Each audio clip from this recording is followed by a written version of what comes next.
ದೇಶದ ಸಂವಿಧಾನ ನಮ್ಮನ್ನ ರಕ್ಷಣೆ ಮಾಡ್ತಾ ಇದೆ ಅಂತ ವಿಧಾನಸೌಧದಲ್ಲಿ ಸಚಿವ ಬಿ ನಾಗೇಂದ್ರ ಅವರು ಮಾತನಾಡಿದರು.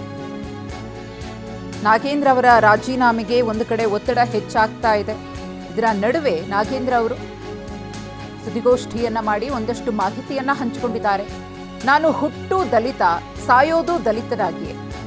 ವಿಪಕ್ಷಗಳು ಜ್ವಲಂತ ಸಮಸ್ಯೆಗಳನ್ನು ಬಿಟ್ಬಿಟ್ಟಿವೆ, ಸಮಸ್ಯೆಗಳನ್ನು ಬಿಟ್ಟು ನನ್ನನ್ನ ಹಿಡ್ಕೊಂಡಿವೆ ಅಂತ ಹೇಳಿ ವಿಧಾನಸೌಧದಲ್ಲಿ ವಿಪಕ್ಷಗಳ ವಿರುದ್ಧ ಸಚಿವ ಬಿ ನಾಗೇಂದ್ರ ಅವರು ವಾಗ್ದಾಳಿಯನ್ನ ನಡೆಸಿದ್ದಾರೆ. ದಲಿತ ಮತ್ತೊಮ್ಮೆ ಮಂತ್ರಿಯಾಗಿದ್ದಾನೆ. ಒಬ್ಬ ಆದಿವಾಸಿ ಜನಾಂಗದಿಂದ ಮತ್ತೊಮ್ಮೆ ಮಂತ್ರಿಯಾಗಿದ್ದಾನೆ.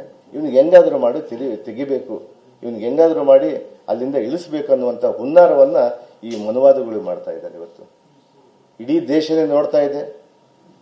ಇವತ್ತು ಯಾವ ರೀತಿ ಕೇಂದ್ರದಲ್ಲಿರುವಂಥ ಸರ್ಕಾರ ಯಾವ ರೀತಿ ನಮ್ಮ ದೇಶವನ್ನು ನಡೆಸ್ಕೊಂಡು ಹೋಗ್ತಿದೆ ಅಂತೇಳಿ, ಅದರಲ್ಲಿ ಮುಖ್ಯವಾಗಿ ದಲಿತರನ್ನ ಈ ದೇಶದಲ್ಲಿ ಈ ಮನುವಾದಿಗಳು ಇವತ್ತು ಯಾವ ರೀತಿ ನಡೆಸ್ಕೊಂಡು ಹೋಗ್ತಾ ಇದ್ದಾರೆ ಅನ್ನುವಂಥ ವಿಚಾರವನ್ನ ಈಗಾಗಲೇ ದೇಶದಾದ್ಯಂತ ಕಣ್ತೆರೆದು ನೋಡ್ತಾ ಇದೆ.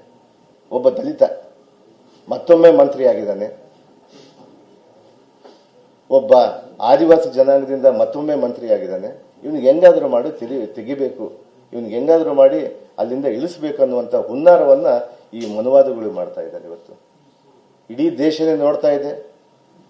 ಇವತ್ತು ಯಾವ ರೀತಿ ಕೇಂದ್ರದಲ್ಲಿರುವಂಥ ಸರ್ಕಾರ ಯಾವ ರೀತಿ ನಮ್ಮ ದೇಶವನ್ನು ನಡೆಸ್ಕೊಂಡು ಹೋಗ್ತಿದೆ ಅಂತೇಳಿ, ಅದರಲ್ಲಿ ಮುಖ್ಯವಾಗಿ ದಲಿತರನ್ನ ಈ ದೇಶದಲ್ಲಿ ಈ ಮನುವಾದಿಗಳು ಇವತ್ತು ಯಾವ ರೀತಿ ನಡೆಸ್ಕೊಂಡು ಹೋಗ್ತಾ ಇದ್ದಾರೆ ಅನ್ನುವಂಥ ವಿಚಾರವನ್ನ ಈಗಾಗಲೇ ದೇಶದಾದ್ಯಂತ ಕಣ್ತೆರೆದು ನೋಡ್ತಾ ಇದೆ.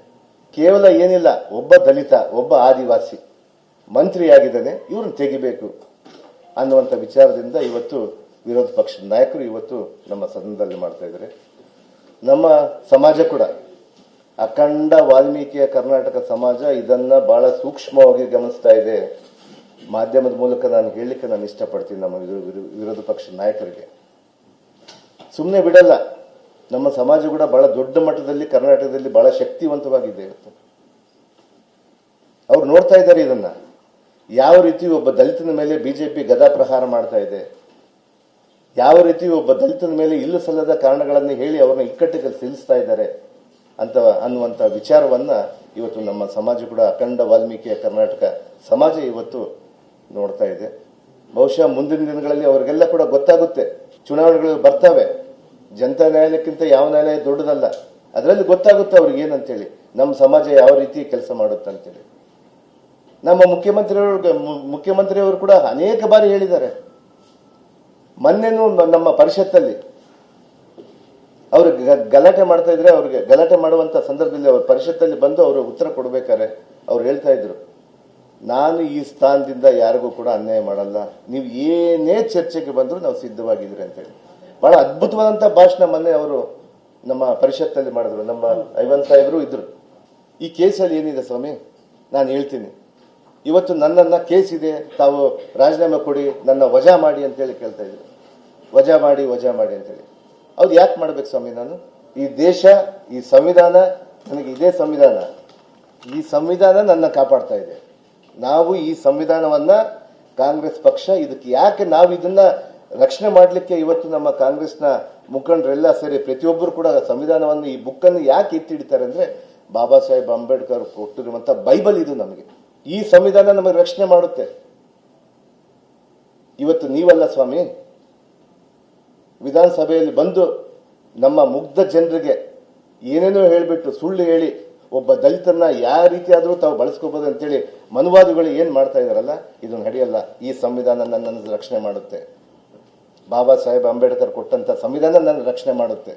ಹೌದು, ಕೆಲವರೆಲ್ಲ ಹೇಳ್ತಾ ಇರ್ತಾರೆ ಕೇಸ್ ಅಂದ್ ಕೂಡಲೇ ದಲಿತ ಅಂತೇಳಿ. ಹೌದು ಸ್ವಾಮಿ, ನಾನು ದಲಿತನೇ, ಹುಟ್ಟು ದಲಿತ, ನಾನು ಸಾಯೋದು ಕೂಡ ದಲಿತಾಗೆ ಸಾಯ್ತೀನಿ. ಅದು ನಮ್ಮ ಅಂಬೇಡ್ಕರ್ ಅವರು ಈ ಸಂವಿಧಾನ ಕೊಟ್ಟಂತ ನನಗೆ ರಕ್ಷಣೆ ಇದೆ. ಇವತ್ತು ಬಹುಶಃ ಈ ಸಂವಿಧಾನ ಇಲ್ಲಾಂದ್ರೆ ನಾವು ಎಲ್ಲಿ ಹೋಗ್ತಿದ್ವೋ ನನಗೆ ಗೊತ್ತಾಗ್ತಿದ್ದಿಲ್ಲ.